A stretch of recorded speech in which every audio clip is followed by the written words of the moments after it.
राधे राधे, जय श्री कृष्णा। मेरे के माधव चैनल में आपका स्वागत है।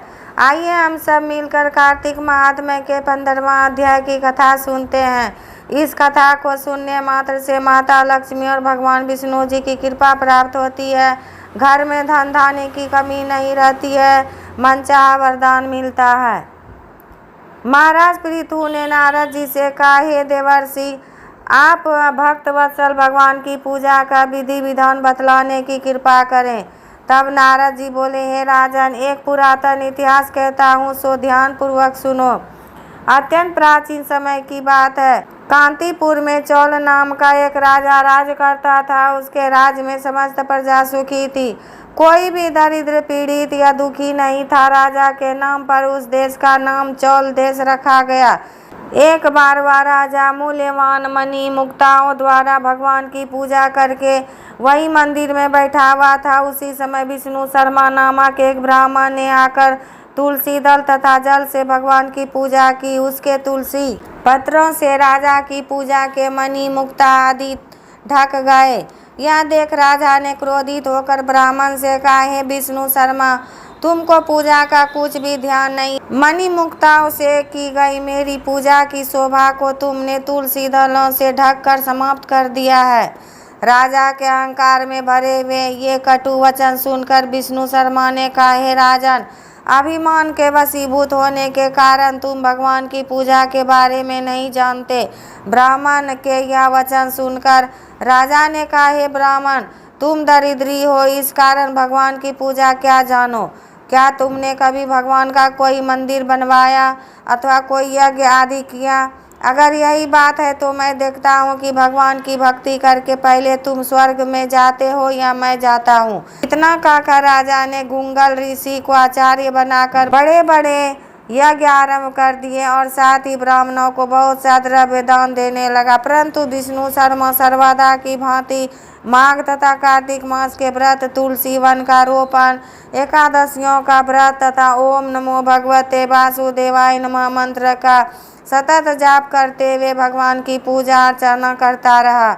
वह उठते बैठते चलते फिरते हर समय भगवान का स्मरण तथा कीर्तन करता रहता था। कीर्तन मास में एक दिन विष्णु शर्मा ने ज्यों ही रसोई तैयार करके रखी, क्योंकि कार्तिक मास में एक दिन विष्णु शर्मा ने ज्यों ही रसोई तैयार करके रखी, कोई भोजन उठा कर ले गया। उसके बाद उसने व्रत भंग होने के भय से पुनः रसोई नहीं बनाई और भगवान का भजन करते हुए ही सो गया।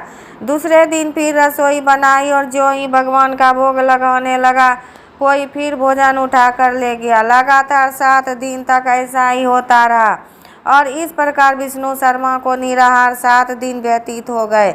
विष्णु शर्मा भूख के मारे अत्यंत व्याकुल हो रहा था, परंतु सत्संग का समय भंग न हो जाए इस भय से उसे किसी भी दिन दूसरी बार रसोई तैयार नहीं की। 8वें दिन उसने निश्चय किया कि आज मैं पूरी तरह ध्यान रखूंगा और देखूंगा भोजन को उठाकर कौन ले जाता है।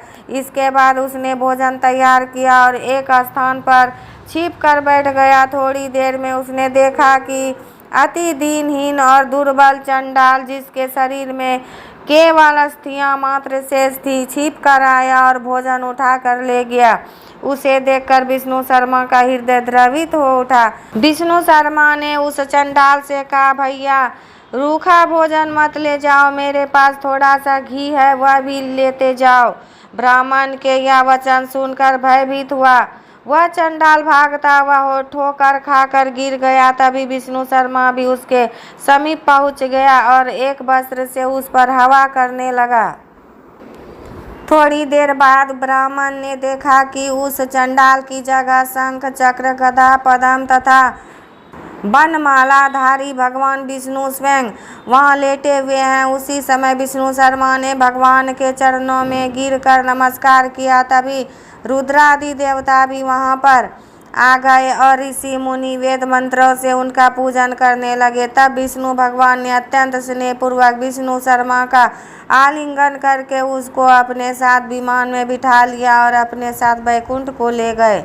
चौल राजा भी यह दृश्य देख रहा था। भगवान की विष्णु शर्मा पर यह कृपा देखकर राजा अत्यंत दुखी हुआ और उसने आचार्य गुंगल ऋषि को बुलाकर कहा, यह सब क्या हो रहा है जिसके द्वेष के कारण मैंने इतने यज्ञ और दान पुण्य किए? वह वैकुंठ को जा रहा है और मैं यहीं पर उपेक्षित खड़ा हूँ। क्या मेरे यज्ञ और धनादि सब निष्फल गए? इससे यही सिद्ध होता है कि भगवान यज्ञ आदि से नहीं, केवल भक्ति से प्रसन्न होते हैं। आजीवन ब्रह्मचारी रहने के कारण राजा से कोई संतान भी नहीं थी, अतः वे अपना संपूर्ण राजपाट, धन संपत्ति आदि अपने भांजे को सौंपकर भगवान मुझे स्थिर भक्ति प्रदान करें, ऐसा कहते हुए राजा यज्ञ कुंड में कूद गया। यह दृश्य देखकर गुंगल ऋषि ने क्रोध में आकर अपनी शिखा उखाड़ ली। तब से अभी तक चौल देश में भांजा ही मामा का उत्तराधिकारी होता है और गुंगल गोत्र के ब्राह्मण आज भी शिखा अर्थात चोटी नहीं रखते। चौल राजा के अग्नि कुंड में गिरते ही भगवान ने प्रकट होकर अग्नि कुंड में ही उसका आलिंगन किया और उसे भी अपने लोक को ले गए। वैकुंठ में भगवान ने विष्णु शर्मा को पुण्यशील तथा चौल राजा को सुशील नाम देकर अपना द्वारपाल बना लिया और इस प्रकार वे दोनों हर समय श्रीहरि के निकट रहने लगे। इति 15वां अध्याय समाप्त हुआ। राधे राधे। जय श्री कृष्ण।